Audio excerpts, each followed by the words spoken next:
Tonight on NewsVision, Boeing blunder. Faculty and students at the University of Miami react to the deadly plane crash in Ethiopia that has resulted in the Federal Aviation Commission grounding all Boeing 737 MAX 8 planes. It happened within 5 months of another crash, and it followed a similar crash pattern that kind of got me to be worried. Plus, triumph out of tragedy. I didn't understand how the calls that we ran would end up affecting me in the future. One firefighter has traded in her boots to help first responders handle PTSD, but she's not doing it by herself. We'll tell you who's helping her in her quest.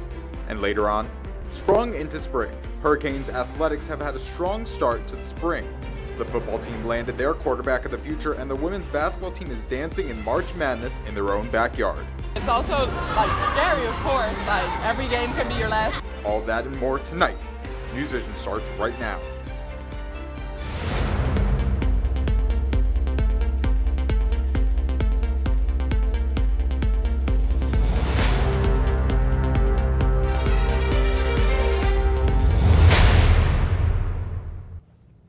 Today is the first full day of spring, and spring football is getting underway for Manny Diaz and the Hurricanes. A big boost came Tuesday for the program after the NCAA approved a transfer waiver for Tate Martell. Good evening and welcome to NewsVision. I'm Erica Orstad. And I'm Anya Reese. Thank you for joining us. That waiver makes Martell eligible for competition effective immediately. Let's head right over to sports reporter Dave Downey. He has the details. Dave, what does this mean for the Hurricanes program? I'll tell you what it means, Erica. It's the best news for the Hurricanes program since the announcement of Manny Diaz as head coach back on January 2nd.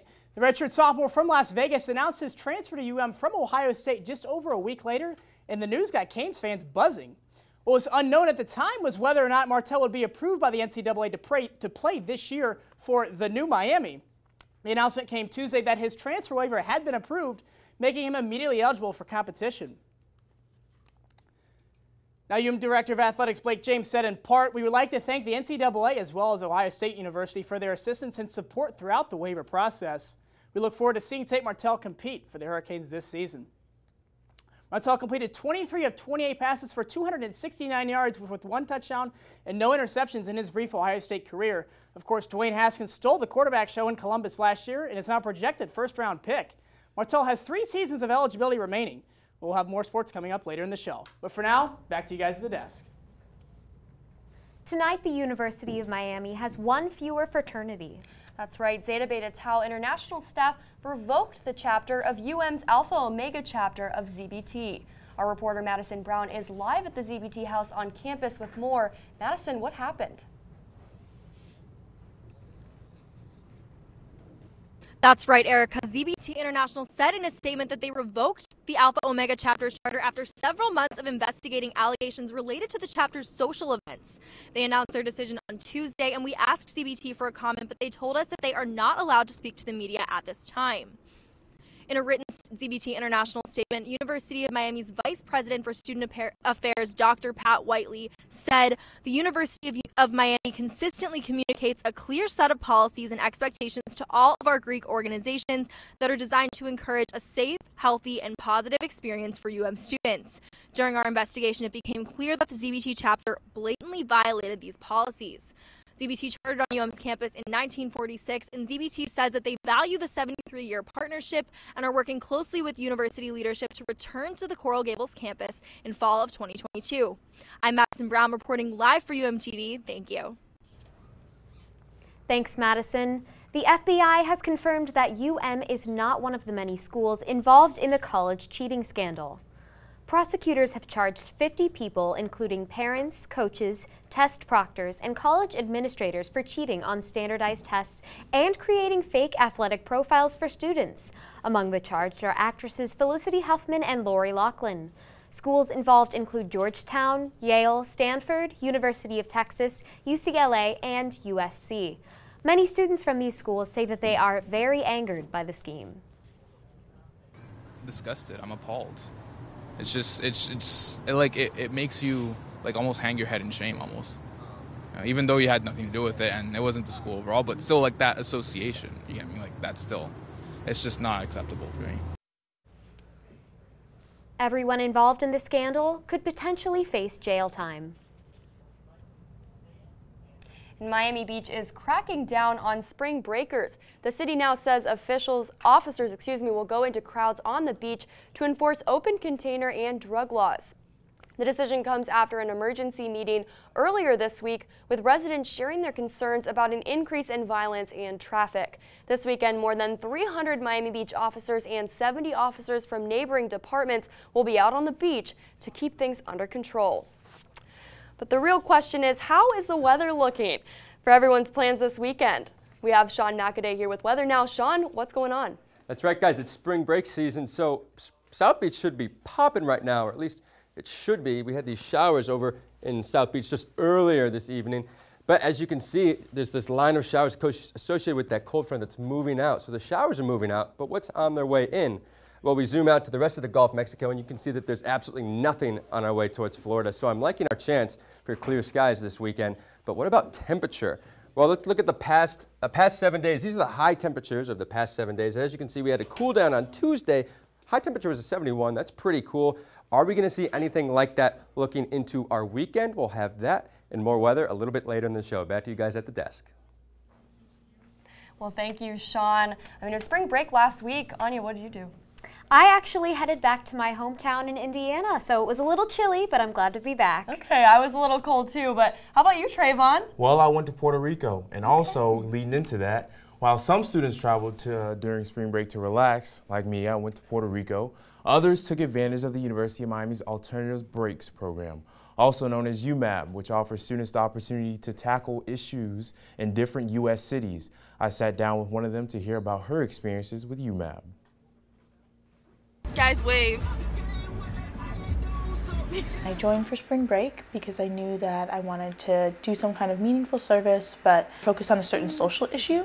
So each trip, each location has a different social issue, which also depends on what community partner you're with. Our partner was Urban Growers Collective, and what they do is they are a growing collective, and they have, throughout the city of Chicago, 11 acres of farm. And so right now in Chicago, it's the springtime, so it's about getting the land ready to start planting and growing through the summer. There's an agave shortage. As a group, we did all of the service together. So the service we were doing was on a farm. We had a food packing day, but we were on the farm, shovels, and in the dirt, picking the leaves. We're eating spinach, kale, cilantro, all that off the ground. Oh my God, they're not chickens, they're goats. A big responsibility on the site that we were on were the goats. So we were feeding goats, we were making sure they were fed and everything like that. Some of them are friendlier than others. Yeah. Which one's friendly? It might not be instantly gratifying, but at the end of the day, there was something direct that you did that's tangible and people are going to see. Whether they recognize it's your work or someone else's, it happened. I'm always going to have the ability to buy a ticket and go to Punta Cana or go to the Bahamas, but something like this structured through that's also subsidized isn't something that's going to be available to me as I'm no longer a student. For UMTV, I'm Trayvon Howard. Boeing and the Federal Aviation Administration are under investigation following the Ethiopian Airlines crash that killed nearly 300 people 2 weeks ago. This marks the second crash in Boeing's 737 MAX 8 plane in just 6 months. Now the U.S. Justice Department has issued several subpoenas and many others are demanding answers. Our reporter Brianna Ross is live at the Miami International Airport with more. Brianna, what is the latest on these planes? Well, Anya, I'm right here in front of the runway at the Miami International Airport, and there's several planes around me landing and stationary, but I can tell you that the Boeing 737 MAX 8 plane is not one of them. The plane was grounded here in the United States and in many other countries following the second of 2 crashes in the last 6 months. I checked with the UM Engineering Department for more information on the plane and how the crash has affected students. In the wake of 2 crashes in the past 6 months that involve one of Boeing's newest planes, the 737 MAX 8, many are looking for answers. University of Miami Aerodynamics Lab Director Dr. Gay-Cheng Zha says a new automated system can be blamed for the plane's malfunctions. This system suppresses the nose down too much and too strong, and it overrides the authority or action of the pilot itself. So pilot and the automated system are fighting each other. The impacts of the most recent crash in Ethiopia that killed almost 300 people have been felt around the world, including here at the University of Miami, which is home to several students of Ethiopian heritage. It definitely had a very large impact on our community and especially my family. I just learned recently that my godmother's boyfriend passed in that crash. Which was a flight that she was actually intended to go on. The crash has also left UM students a little less confident about flying in the future, especially on this Boeing model.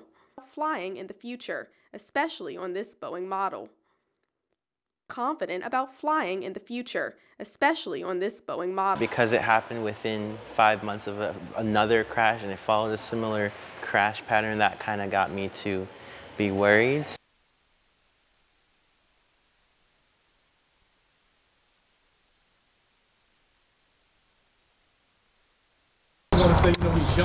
Boeing has gone back to the drawing board on this model, starting with a software update. But Dr. Zah says it may take even more to fix the plane. I'm hoping the software itself would be sufficient. But I think they probably should also consider the overall aerodynamic design to make it very stable. And Boeing has also updated the MAX 8's flight control system, the pilot displays, the operation manual, and the crew training. But criminal charges are still not out of the question as the U.S. Justice Department continues to investigate the manufacturer and the Federal Aviation Administration for their roles in the tragedy. For UMTV, I'm Brianna Ross. Back to you guys in the studio. Thank you, Brianna. Firefighting is a calling. It has to be to willingly walk into burning buildings and save lives. Everyday heroes that serve and protect our communities, but not without consequences. I've spent the past couple of months learning the story of one of these heroes and how her struggle and a little help from a friend could change lives. They say not all heroes wear capes. Here at Station 31, they wear heavy boots, coats, and hoses. Watching over the city of North Miami Beach 24 hours a day, 7 days a week. Beside no tree, little birds. With a little time to mess around. And there he goes. If you know firefighters, you know they're born for the job. And Sean Campana is no exception. At 5 years old, I used to love to go visit the fire stations. I thought the trucks were cool. All the equipment was cool. Fast forward 20 years and firefighter Sean was ready for duty. Now, she's the captain at Station 31. I loved my career. For 22 years, she's walked into fires without thinking twice, helping people, saving lives. But sometimes, heroes have to learn to help themselves. I didn't understand how the calls that we ran would end up affecting me in the future.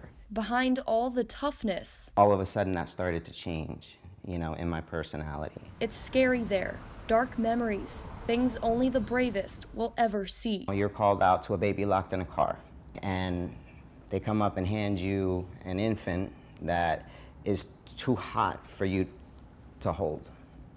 Okay, that's the kind of stuff that we see, It's watching people lose everything that they have. And Sean was losing herself. You can't run calls like that every third day of your life and think you're kind of going to get away unscathed. Her friends felt it too. Trapped emotions taking over. Station life is all about the team, and it's hard to let the team know that something like that might be happening to you. So one by one, they began to fade away. The next thing, 2 days later, you heard that they killed themselves. And you're standing there going, what? In 2017, more first responders took their own lives than died in the line of duty. Under the crushing weight of PTSD and depression, studies say it affects firefighters, police officers, and EMTs 5 times more than civilians. It's something inside of you that really does haunt you, and it's your own mind. It wasn't long before Sean suffered too, the anxiety creeping in, sadness taking over, with no way out except one. Was there ever a point that you ever considered taking your own life? Yes. It's like that voice in your head, you know, you suck. You're not a badass anymore, you're pathetic. It's something inside of you that all of a sudden turns very sour and works against you. Sean needed saving, and little did she know her hero needed it too, but not from a raging fire, instead off of a racetrack. Join us next week for part 2 of this 3-part series. Wow, that is an incredibly powerful story she has been sharing with us. It definitely is, and next week is even more so.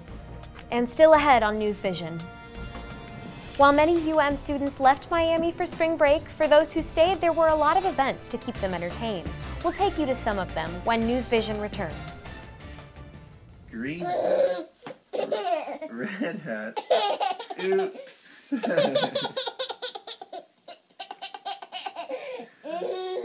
Red shirt, blue shirt, yellow shirt, oops.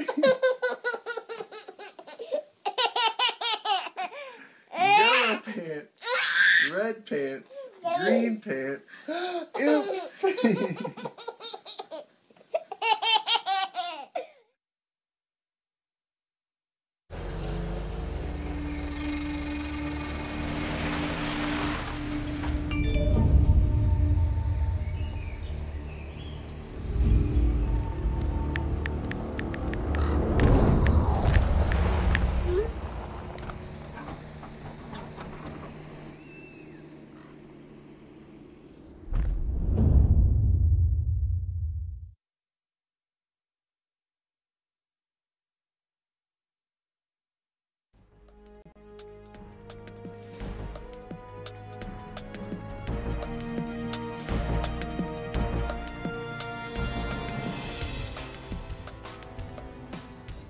Spring breakers are not the only ones who have been celebrating in South Florida over the past few weeks. Calle Ocho just hosted Carnival Miami, a Latin street festival that's been happening for more than 35 years. Thousands of guests flooded the streets of Calle Ocho last weekend. The day-long party took place all over Little Havana, from Domino Park to the many restaurants that offer guests a taste of Cuba. Because the tourists come here to see what's here now, not to see a heavily marketed area full of, advertising, It's all about the people.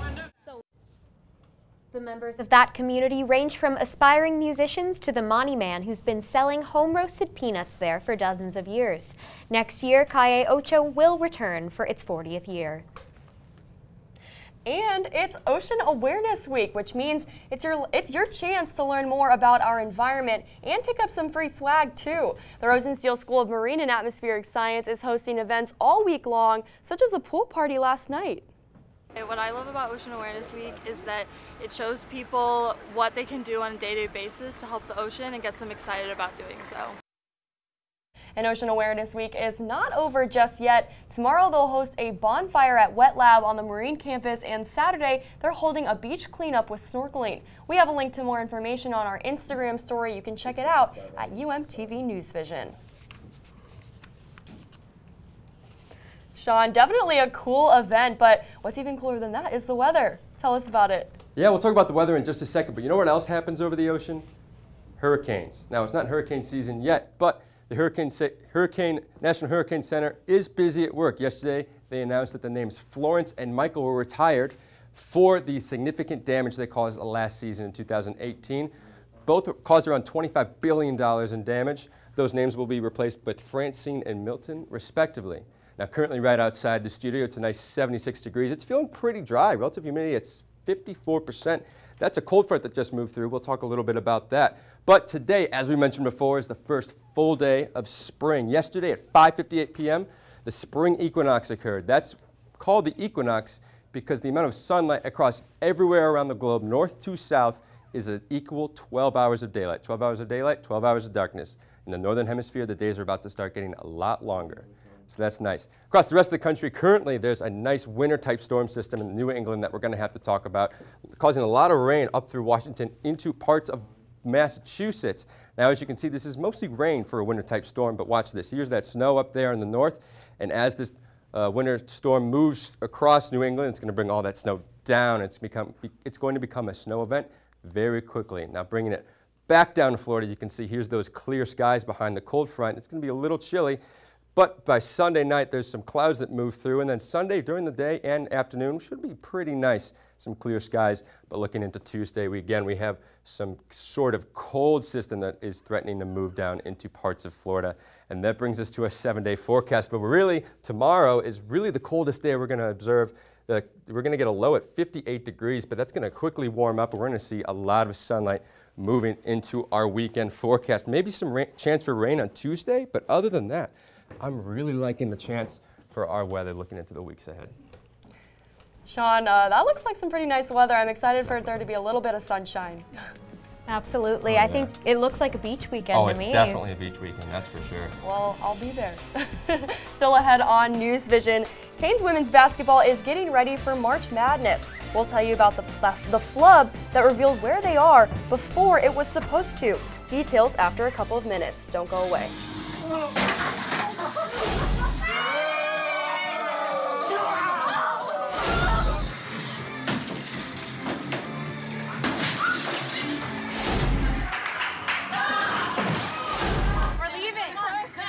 Most party fouls are pretty dumb. But if you decide to drink and drive underage, you could lose your license and your freedom. Underage drinking and driving. The ultimate party foul. Hart, what's going on? I'm leaving. Why? What did I do? Not enough. You constantly ignore me. You barely eat anything healthy. You're half as active as you used to be. The pressure is just too much. I quit. Okay, I get it. I'll do better.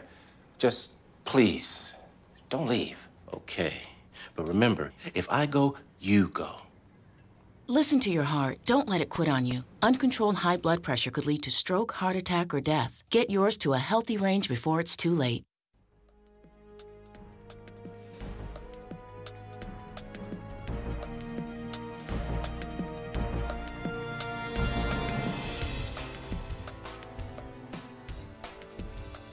Thanks for staying with us. I'm Dave Downey. Let's talk some sports. The Canes baseball season is off and running with a bang. The Canes currently hold a 15-6 record while they are just 3-3 in conference ACC play, I should say. They have dropped the last 3 games. We'll be looking to change that this weekend with a 3-game homestand against NC State. Game times are set for 7 o'clock Friday and Saturday with a 1 o'clock matinee showing to close out the series there on Sunday.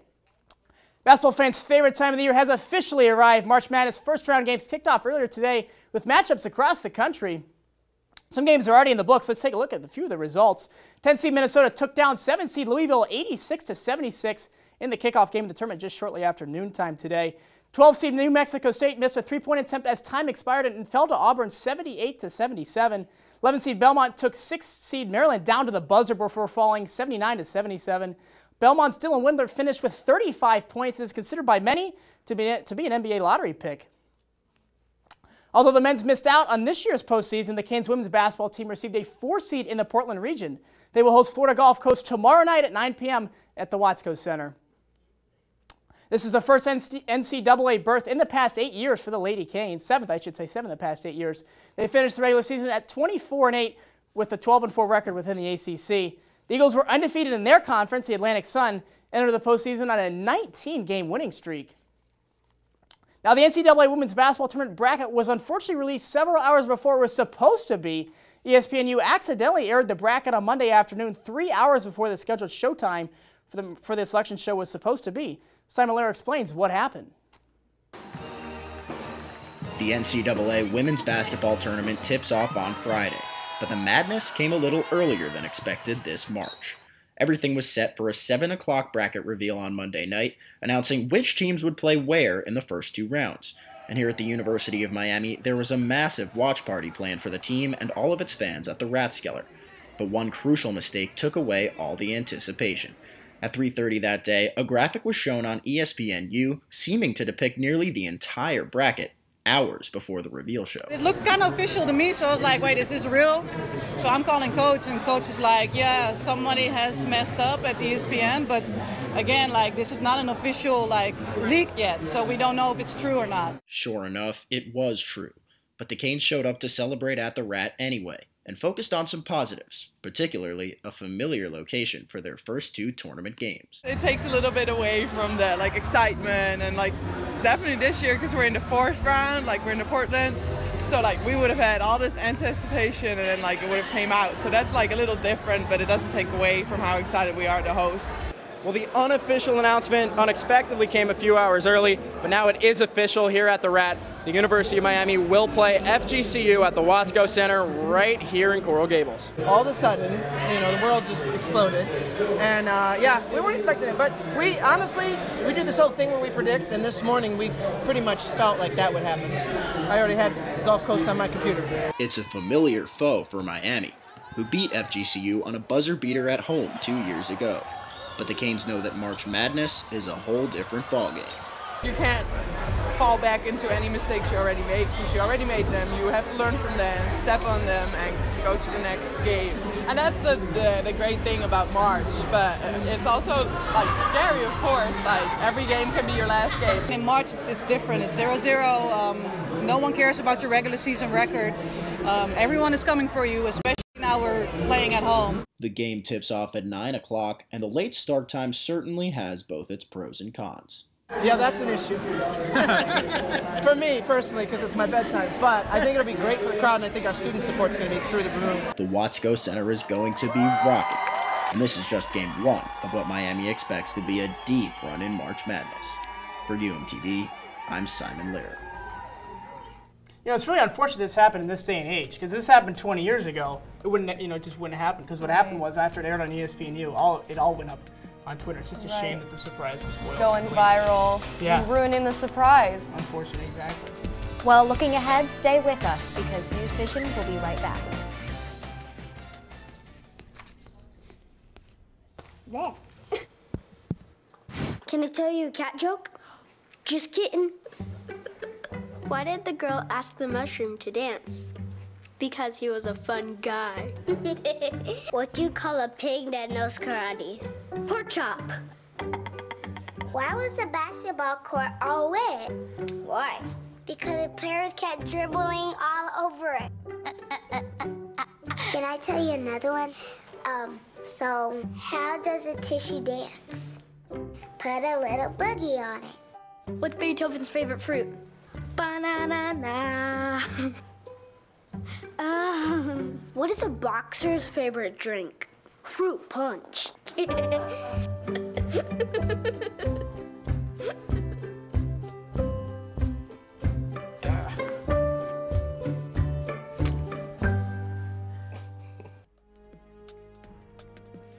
Yes.